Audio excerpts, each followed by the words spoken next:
Hi everyone, I'm Lisa. And I'm Nick. And you're listening to It Takes Two, the podcast where two people take two movies with the same plot or premise and watch and discuss them. We are covering off another Disney remakes, 1953's Peter Pan and 2023's Peter Pan and Wendy.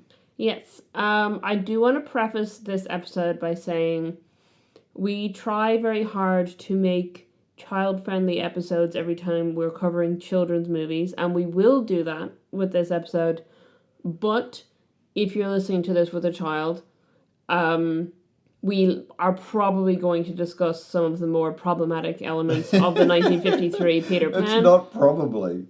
Yes, it's very highly likely we're going to discuss some very problematic things that occur in the 1953 movie, or are referenced in the 1953 movie. I believe Disney Plus, their little warning before it says they don't recommend it being viewed by children under 7. So probably discretion advised if you have a child under 7 listening to this. We're going to discuss some things that are in the movie, but we're not going to... We won't make it very adult, if that makes sense. We will rein ourselves in from being, you know, making it not suitable for like a 10-year-old to listen to. Well, I'm out of things to say. No, I think we should, because I think it is stuff that's important to discuss with kids, is my thought. So I don't want to tell your kids about racism. I don't want to throw away and how it was socially acceptable until the children's shortly. Yeah, it's yeah. Do you want to just dive into that? Is that where you want to go? We don't have to dive in automatically. Yeah, we will circle back to it though, definitely. Peter Pan is a interesting tale about never wanting to grow up, the problematic idea of that, and sort of being lost without parents. It's because Peter Pan is such a bizarre character because there's such this, like, he's a child's, like, storybook character. Yeah.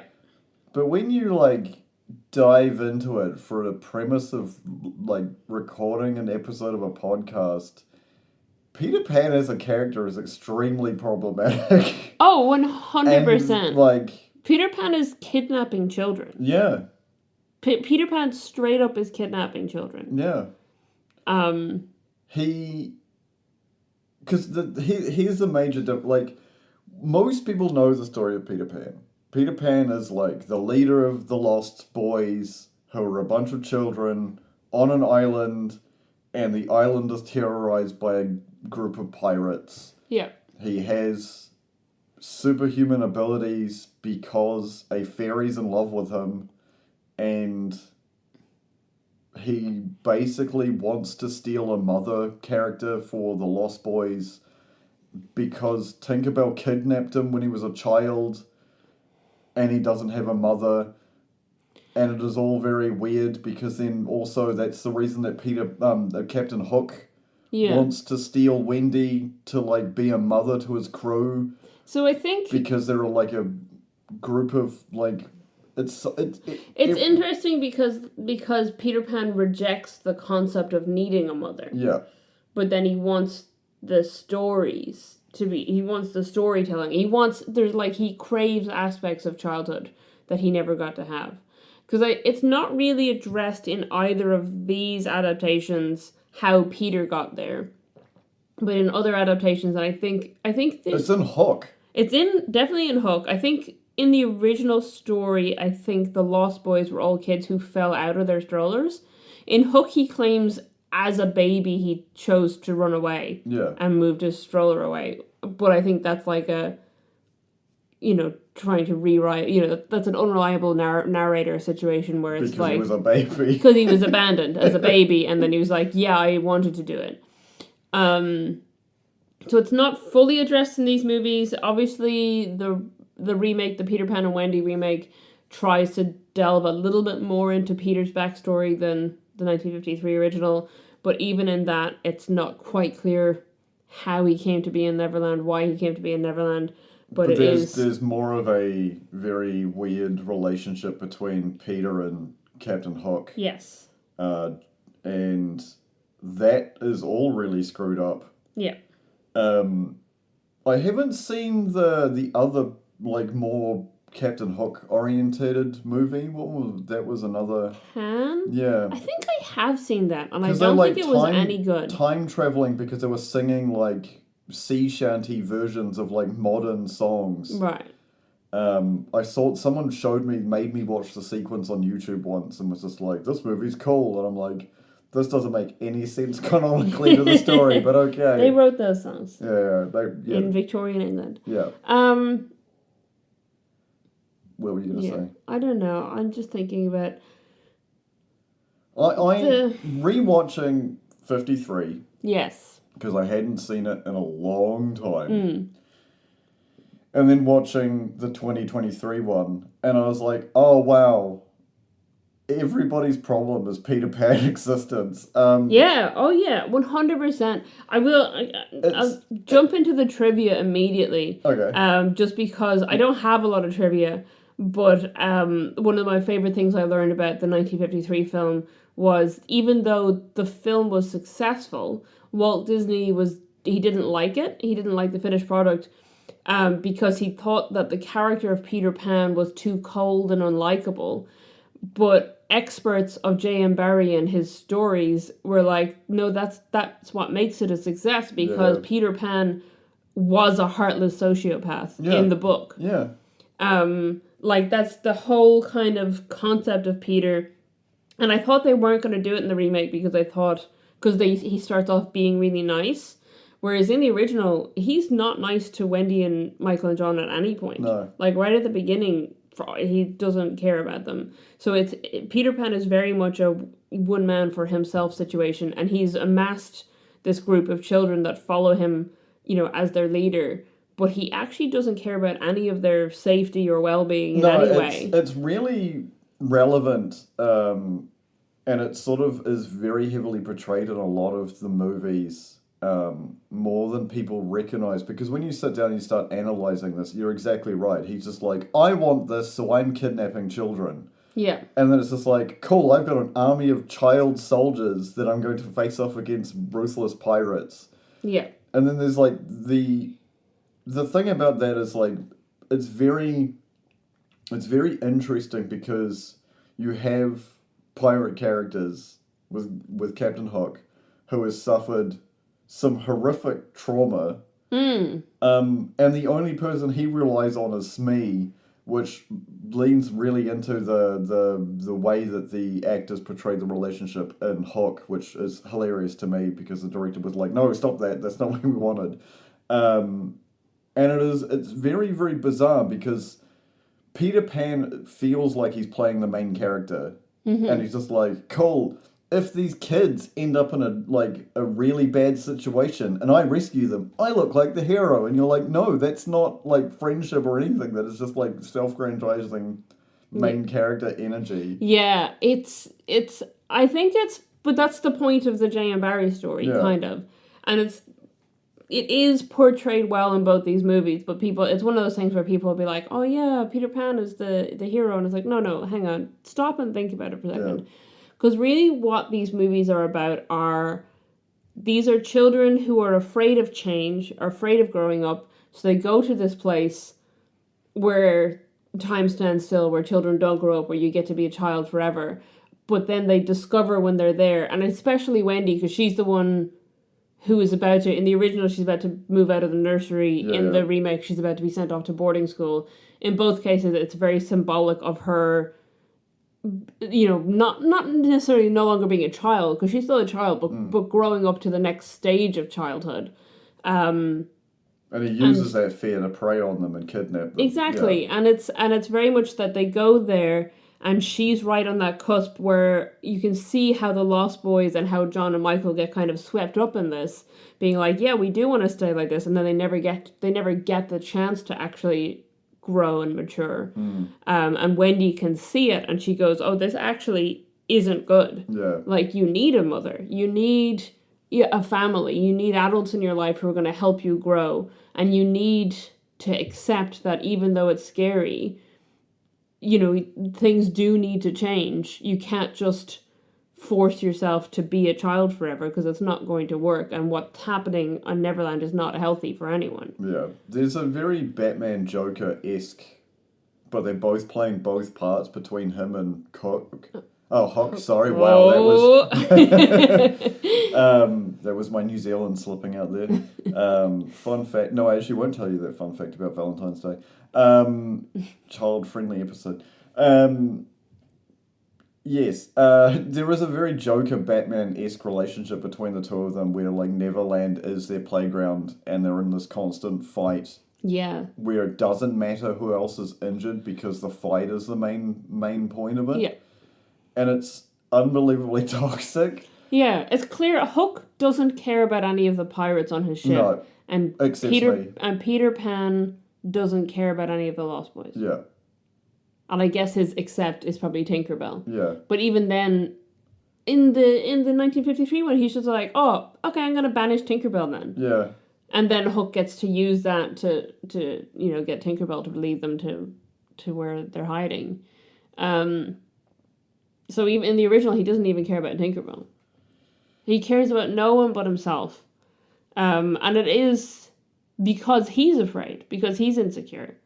He's afraid of growing up. And that's why in the remake, the story between him and Hook is that they were both children together in Neverland, and Hook was the first lost boy, and they were together, and then Hook missed his mother, and Peter, being so afraid of the concept of you know, actually needing someone else or anything like that, immediately banished him for saying he missed his mother. Yeah. And then Hook didn't know how to get home because Peter had brought him there. Yeah. And ended up trapped forever in this place where he could never get home and see his mother. Yeah. Which is really sad. Yeah. Appreciate your parents, but kids. He's the hero. Yeah, it's so funny because we look at these and it's I maybe it is a like fault of Disney. Maybe it's a fault of just like, because like you find this a lot with like dramatic fairy tales, like the story of Hansel and Gretel, and the original Brothers Grimm stories are way more dark and like they're trying to tell you a story and warn like children because they were like from an era of a time where everything was terrible all the time, and we've just turned this into like some sort of like profit growing horrible monster where you buy an IP and then you could just use it every now and again to keep having the IP and just produce out stuff that's sort of semi-relevant to the time. Yeah. But like with this trend of Disney remakes as well, they're doing better-ish.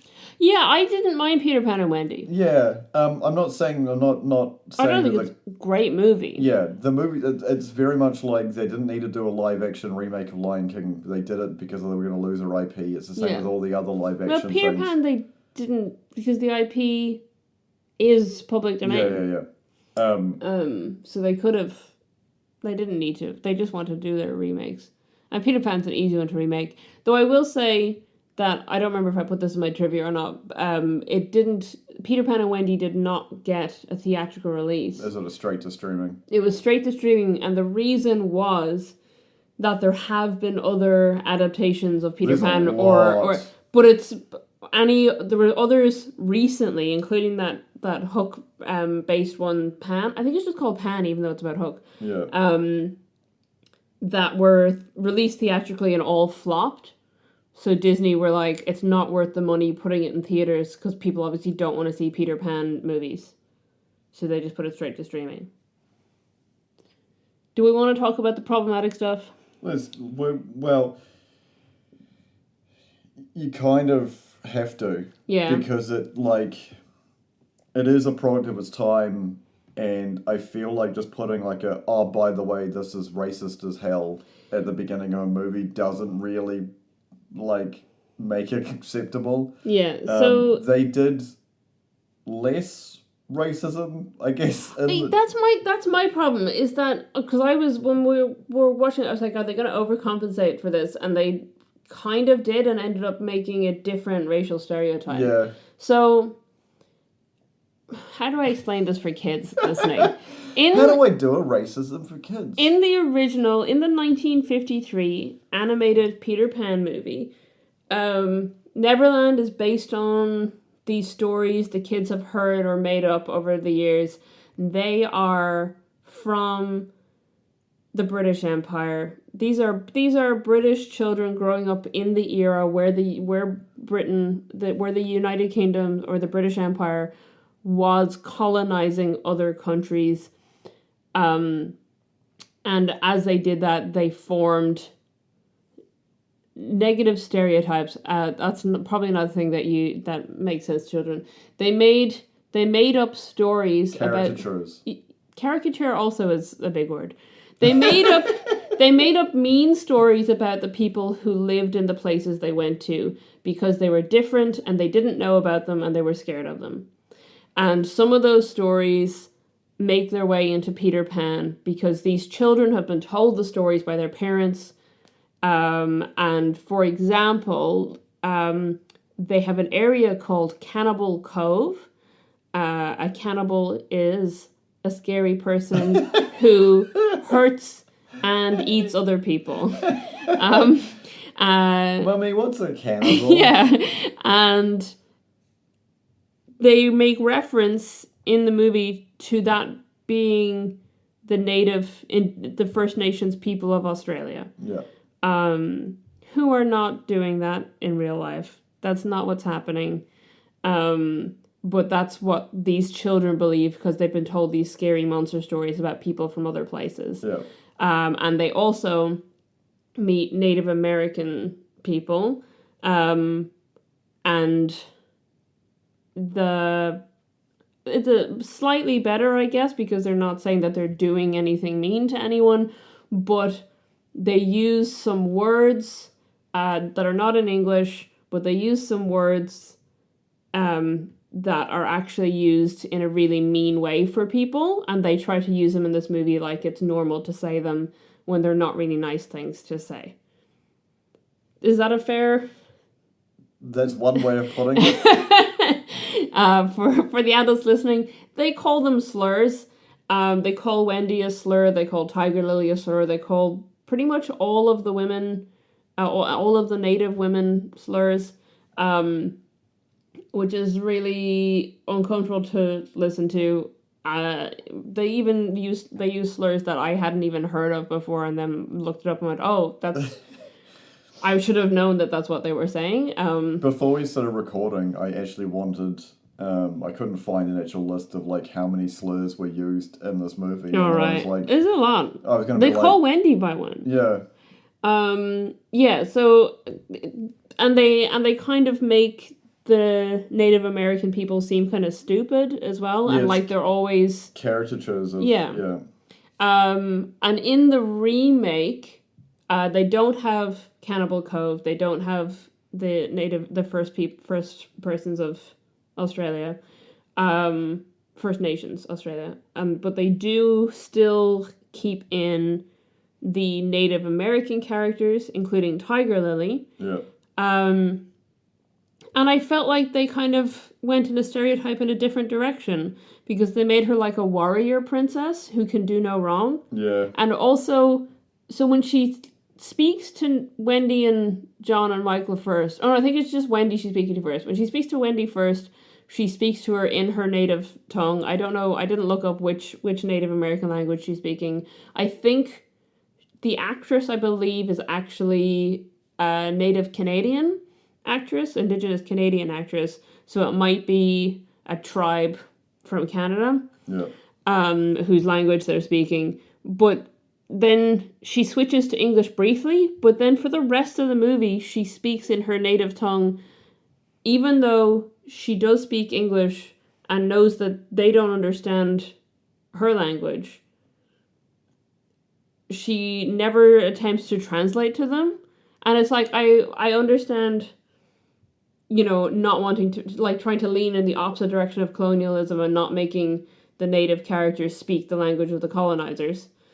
But also, like, she is fluent in English. We hear her speak English once or twice, and she knows that they do not speak her language, and she's supposed to be intelligent, and yet she just will, like, speak to them in a different language, and then they don't understand, and then she's like, okay.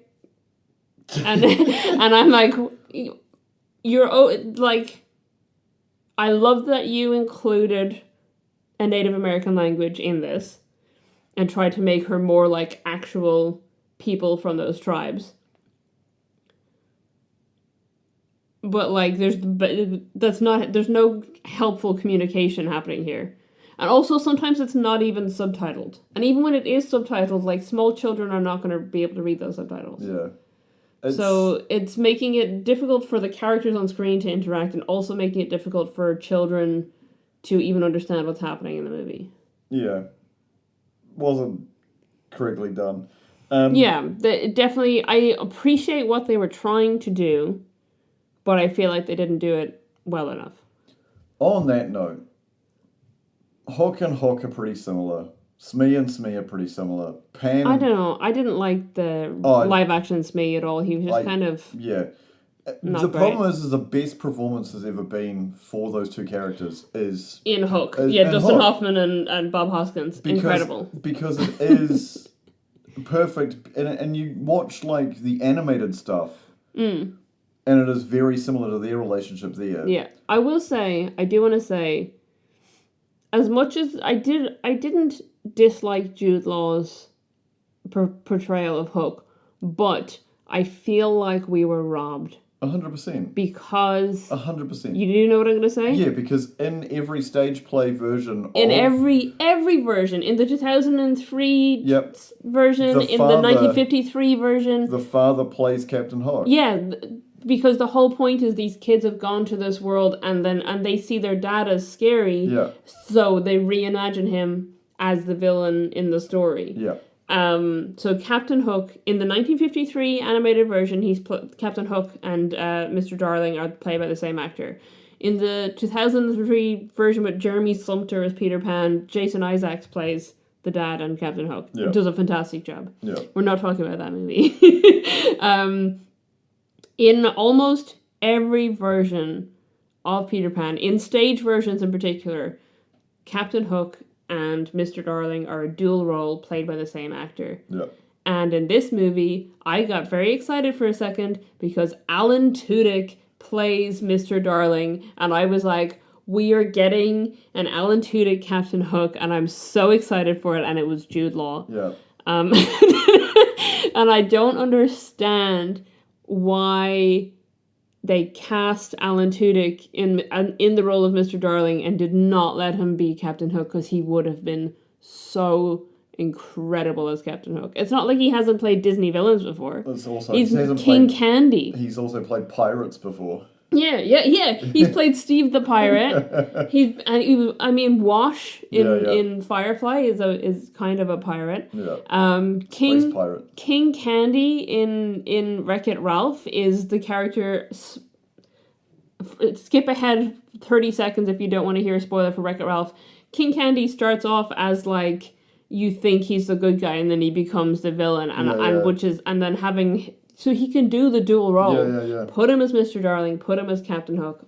Ugh, perfect. Yeah. I genuinely don't understand why they didn't. Wendy is probably the biggest change between the two movies. Yes, absolutely. Because I feel like in the 1953, she plays the part of the audience. She is like the audience's point of view. She gets whisked off to Netherlands to be showing all the cool stuff. And how awesome Peter Pan is, because it goes back to his ego again. Yeah. And just things happen to them. And it is like, it's like going to work for Peter Pan of like, people have been kidnapped. Everybody's in danger. It's up to me to save the day. With the newish one, the 23 version. Yeah. She is not the damsel in distress. She is not playing the part of the audience. she is very much like, no, like, I'm going to be, like, I'm not going to just be standing there helpless. To the point where Tinkerbell even grants her abilities, which she doesn't have in the other adaptations of this. Something that I'll let you continue with this, and I also have stuff to say about this, but I do want to loop back then on Tinkerbell also being a huge difference. And she's just not a bystander in the situation, because she's just like, oh, it's almost like she has a realization of Peter Pan being not a great person. Yes. And she has that in the original, but not to the same extent. Yeah. And I think that's really good. The only thing that disappointed me about Wendy was how she is in the beginning. Because in the original, and it's the interaction with Peter Pan. Her first interaction with Peter Pan is what really got me. Because in both, actually, in the beginning, she's playing make-believe with the boys, whatever, and in the original, she's telling them the stories of Peter Pan and Hook, and that's how they're hearing about them. And Peter Pan comes to that house because it's a house that believes in Peter Pan. Yeah. And that's, which is even more weird, because then he's got some sort of, like, omnipotent godlike powers as well, where he can travel dimensions to find people that believe in him. Yeah, and he's been listening to her stories another night, and that's how his shadow ended up there. And in the remake version, he comes to them because he knows she's going to boarding school, so he needs to get her away before she grows up. He needs to kidnap her before she leaves. Which is terrifying. But then their first interaction... So first of all, in the beginning, she's not as imaginative in the remake as she is in the original. But then when she meets Peter Pan, in the original, she wakes up and she's like, oh... Peter, I expected you. I have your shadow. Let me do this. And he's like baffled by it. Yeah. And she's like, well, of course Peter Pan's real. I knew that all along. And she just like talks. And then her first realization of him not being great is he's like, girls sure do talk a lot. And she's like, thank you. And then she goes, oh. Yeah. And you see it on the animated character's face. In the remake, she's like shocked that Peter Pan is real. Yeah.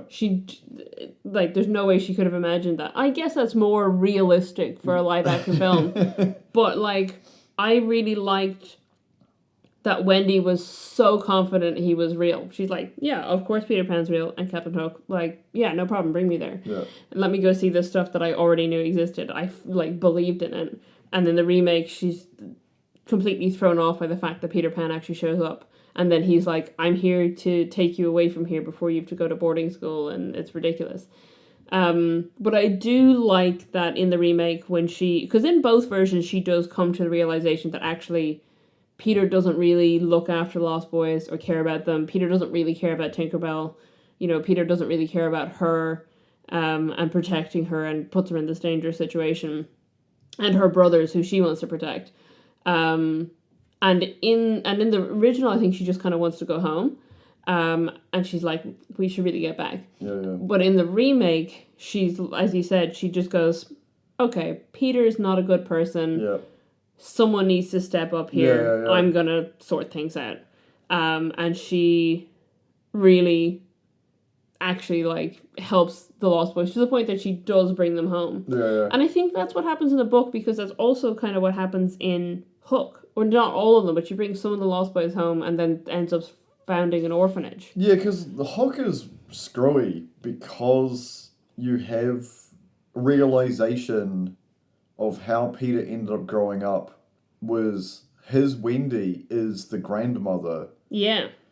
So, time obviously works very differently in Neverland than it does in, the real world. Yep, absolutely. Which is far darker, because, I'll go see her in a week in my time, and it's been, several years on Earth, and you're like, that's almost... you watched Matt Smith's version of Doctor Who, right? Yeah, I kind of stopped watching Doctor Who during the Matt Smith version. But you remember when he changed from... Tennant to Smith, and he ends up meeting Amy Pond, and then her entire life is ruined because she basically made up this guy that appeared in the middle of the night. Yeah, and she's been waiting for him. Yeah, and it is very much that is Peter Pan and Wendy. Yeah, because he went for one night. He was like, I'll be back in a minute or whatever, and then it's 30 years later. Yeah, 20 years of her life just gone from his point of view in like a second. Yeah. Yeah, it's yeah.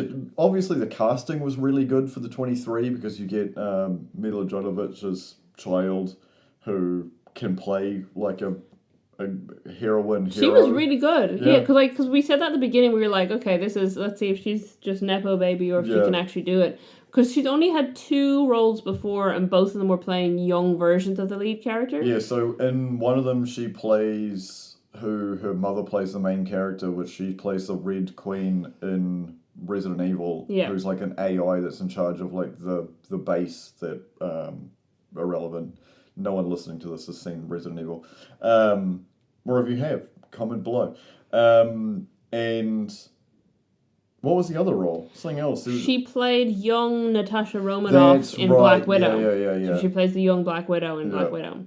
And she was good in that. I just didn't register that it was the same person. Yeah. But we were wondering, did she just get this role because of who her parents are, or can she act? And then it was like, oh, she can actually act pretty well. She's a decent child actress.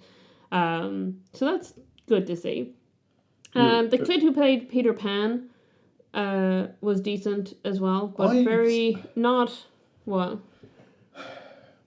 Peter Pan so I feel like being Wendy got way more screen time. Yeah. I feel like they could have done more, and it's nothing on the actors, because this is the other thing. When people have issues with the movies, they blame the actors, and it's not really the actors' fault. You know, you've got script writers, you've got directors, you've got the amount of time and effort put in. And I go back to, like, the difference between the second and third Star Wars prequel movies and the work that was put in for the sequel series, where there is so much bonus and behind-the-scenes footage of Ewan McGregor and Christian... What's the kid's name? Who played Anakin? Hayden Christensen. Hayden Christensen doing all the fight scenes, and you get to the new ones, and there's not a lot of base level skills not taught to Daisy Ridley, and that is on production. It's not her fault. Yeah. I feel like the cinematography and the fight sequences in the animated one are very, very smooth. They're very snappy. There's a lot of nice beats to them. And for those who don't know what beats are in movie making, it is what you can film in one continuous line where you can cut. So when you do a fight sequence, you can do all the little pieces and put them together, and you get different camera angles, different cinematography. And also, I do want to specify for people who don't know that, like, that era of animation, and definitely with Peter Pan, they did have live actors in the studio performing things, and so that they didn't rotoscope, didn't like trace over them, but so that they could see how the body moves for this, that, and the other. So they did have, an actor playing Peter Pan, and actors playing Wendy, and Hook, and it mostly was the voice actors actually acting them out. So the characters do look a little bit like the voice actors. And I really liked the cinematography and the fight sequences in Hook because they feel comic book. Oh, yeah. But they are, like, flashy and over the top, and, like, it's also very similar to, like, Pirates of the Caribbean have, like, fantastic fight sequences. Pirates of the Caribbean have great sword fights. But they're, like, cheesy. They're not realistic. But it's leaning into the cheese that's the fun part of just, like, 3 people having a sword fight all at the same time against each other. Yeah. It's, like, it's great. It's so dramatic. Scene. And when they're in the wheel and rolling down the hill, and that was missing out of Peter Pan and Wendy to me. There was no... Like, it was just like 2 kids fighting in the backyard with sticks. Yeah. Like, there was no... Which makes sense for the John and Michael bits. But not Peter Pan who can fly and Captain Hook who's a ruthless pirate. Yeah. Like, I feel like there were, like, better fight sequences in, like, Our Flag Means Death, for an example. And that is a fun show. Yeah, not like a real piratey show at all. Well, it is a show about pirates, but it's not like realistic piracy. And I felt like they would, because it's all like a lead up, right? He like arrives and he does cool stuff, but the cool stuff isn't cool, and that's the point where I was just like disappointed watching it. I was like, oh, Wendy can fight better than Peter Pan. Yeah. but like you'd think that Pan and Hook have been fighting for decades at this point. So are they just putting on a show for everybody else and not really putting into it? Like, pretty much. They're best friends who are both still like eternal children. Yeah. But then they could have leaned more into explaining that's why they can't fight. Well, if that's what they intended. But like I remember having like play fun sword fights with friends in the backyard where you'd like get the choreography going to the point where you'd know the other person's move because you just do it like 10,000 times in a row. Oh yeah, we did it with lightsabers. Yeah, usually. But then you could do it like incredibly fast, like to the point where it looked scary for adults who saw it because you're like, oh my, these kids are actually trying to kill each other because you're literally starting off slow and doing the same movements over and over again. It's just bizarre to me that like they didn't put any. It doesn't feel like they put any effort in it. I found it really disappointing, and it really took the tone of like they didn't fix Peter Pan, they didn't fix the weird like they ruined the relationship between Hook and Smee. They've tried to give all the characters personality by doing it over the top, like, you know, oh, that lost boy's a girl. It's like, okay, like no one would mention that previously. Yeah, but it kind of ruins the whole like let's go kidnap a mother. There was a lost boy with Down syndrome as well, which was interesting. But then he didn't even seem to have a big role because it's one of those things that it was like the exclusively LGBTQ moment in the Disney remake of Beauty and the Beast, which we'll get to eventually, that they talked about it a lot, and then you looked at it and it was like a second in the background of something else happening, so you didn't even notice it happening on screen. Same thing they did with Star Wars, right? Yeah. But in this one, because I had heard before we watched it that it's like the first, I guess the first Disney movie where an actor that has an actor with Down syndrome who has any lines or something like that, and then he didn't really seem to contribute to the story at any point. So I was like, oh. He had an imaginary telescope, which only works if you imagine it works. Yeah. Which I found like that whole sequence really weird. I think they're trying to do what Hook did with the food. Yeah. But not doing it so well. Is there anything else you want to cover? Because I feel like we've just like shotgun blasted everything we disliked all at once. I don't know. I didn't hate the film. I thought it could have been better, but I didn't hate it. Yeah, you know, as a remake or as a adaptation of Peter Pan. Still, out of all of them we've watched so far, Aladdin was the best. Yeah, I was surprised by that. Because I was going into that going, oh no, this is going to be terrible, and it wasn't. Like, it's not good, like, but out of all the remakes so far, it has been the best one. I think I do know what my favourite Disney remake is, and we haven't got to it yet.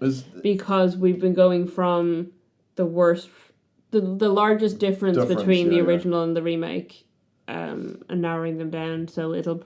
And they keep releasing more remakes, so we have to keep adding more in between now and when we get to one that's actually good.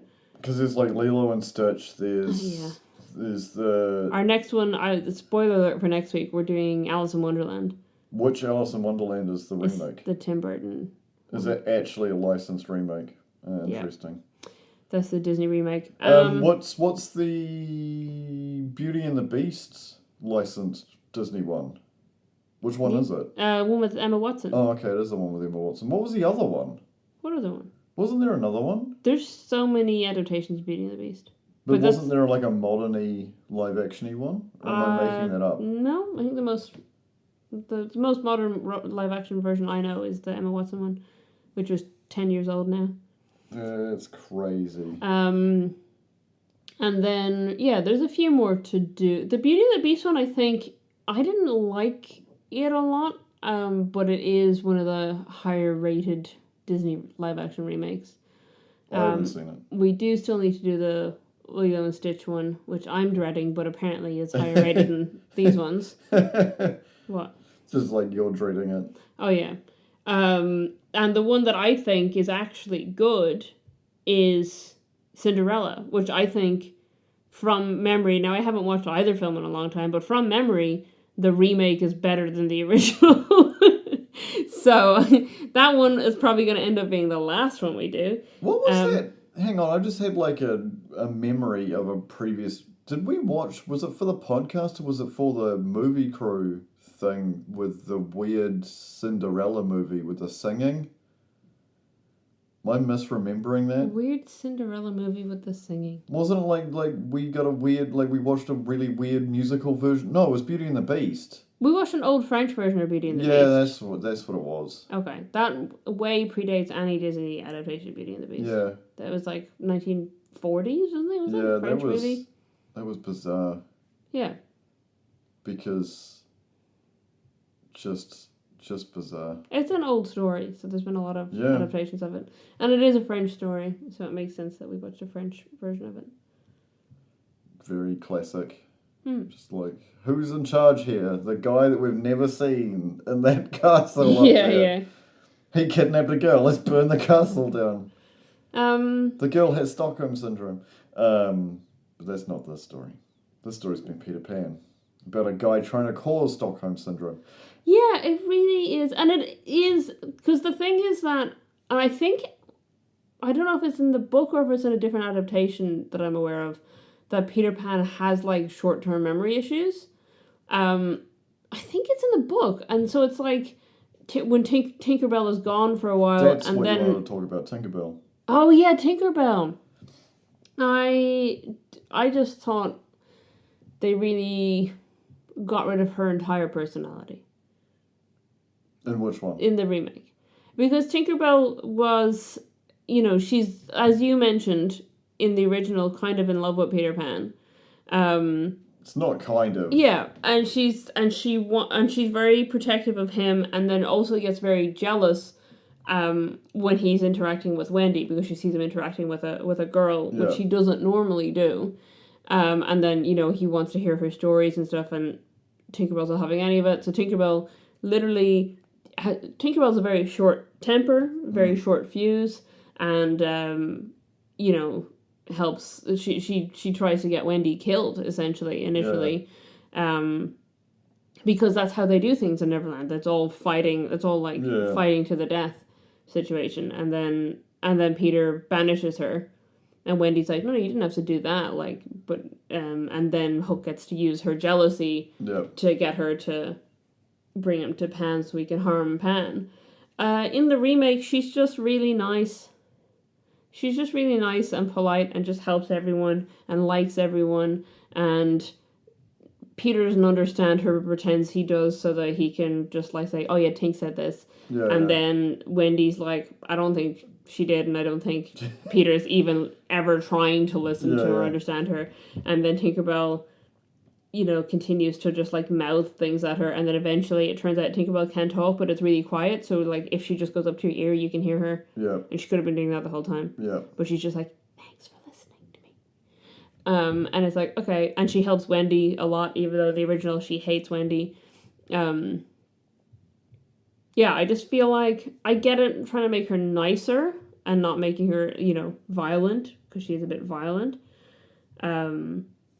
But you're not supposed to like her in the original. You know what I mean? You're not supposed to be like, that's what I want to be, this violent lady who hurts people. Which I think is what they're trying to take away, is that even with Hook, they're like, no, but him and Peter are actually friends. Yeah. Oh, and if you die, you can just put some Native American herbal medicine on and you'll come back to life. That's how it works. That's definitely not a stereotype about indigenous uses of alternative medicines. Anyway. Any other trivia? Yeah, I can go into trivia. But yeah, I just think they didn't need to entirely lobotomize her and take away her whole personality just to make her a bit nicer. Yeah. You know what I mean? They got rid of her having any kind of thoughts or feelings or opinions. You could have done it in a eventually warms up and then helps them versus being because she is just a tool to Peter Pan. Yeah, absolutely. And it's why is she even still hanging out with Peter when he's that mean to her? Yeah, is an incredibly toxic I was individual. gonna say, I think Tinkerbell might be in an abusive relationship in the remake. Yeah. It's not good. It's not a good situation. Does that make her Harley and him the Joker? I mean, you did say that before. Maybe. But does that make Hook be Batman? Hook is Batman. Heard it here first, guys. Captain Hook is Batman. I didn't take a lot of trivia down. I already mentioned... Actually, I've done both the bits of trivia, really. Because I don't want to get... The other one was about the slur that hadn't heard of before, but I actually don't really want to. You don't want to say a slur? I don't want to say the slur. I also don't want to go too much in detail about what it means, because we're trying to keep this children friendly. But essentially, it's considered to be derogatory. It's considered to be mean against women and also mean against people of Native American descent. Yeah. So it's kind of horrible that it's used so often in the original. For the remake, one thing that I thought was very sweet is that Jude Law bought ice cream to all of the kids, all the child actors in the film, on the last day of shooting to apologize for scaring them while portraying Captain Hook in costume, which I thought was really nice. He's like, "Hey, I'm really sorry." I didn't take down for the original, but in the book, Hook has lost his right hand, and he has the hook on the right hand. In the 1953 animated adaptation, they changed it to his left hand, because they thought that it would really limit what he's able to do in his range of motion if it was his right hand that was missing. And then in the 2023 remake, it's his right hand that's missing, just like in the original.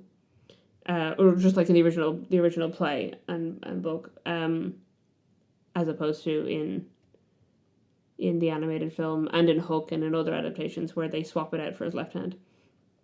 And then I took down filming locations because I thought it looked like it was at the Cliffs of Moher, and it's not. The scenes that look like that are actually shot in the Faroe Islands, and then most of the rest of it is shot around Canada. Right, yeah. There we go. That's all my trivia. I didn't have a lot. Fair enough. If you like trivia and you like this episode, listen to our next one. And if you haven't heard previous ones, you can go to our website, ittakes2.co.nz, and you can sign up for our mailing list, find every episode based on genre. There's a Where to Start that Lisa put a lot of work into. I don't know what we're doing about Discord, because that's kind of weird at the moment and a weird flux. Yeah, we still have a Discord. You can join our Discord server if you are still on Discord. Yeah. But we understand that obviously in some places in particular there's weird restrictions being put on Discord. Yeah. Nothing in our Discord server is marked as 18+. Yeah. So you shouldn't have those issues. Yeah. But everywhere is being a bit weird these days. But if not, you can join us on social media as well, Yes. where we post a lot of stuff, previews to episodes, quotes from other episodes, which start conversations with people who clearly don't read things and just answer themselves. Lisa knows what I'm talking about. Yeah, that's fine though. But listen, I'd rather have the discussion. It's good to... Yeah, but discussion only works if the other person actually listens to what you say. That's true. Thank you for joining us. Please share this with somebody, especially if someone who really liked Peter Pan as a kid and goes back and watches it and goes, "Oh no, this was very problematic." Yeah, we should. I wonder when Peter Pan is going to be on Disney Demons. Yeah. Because there's a lot a lot to talk about. Thank you for joining us. We'll catch you next time. Bye-bye.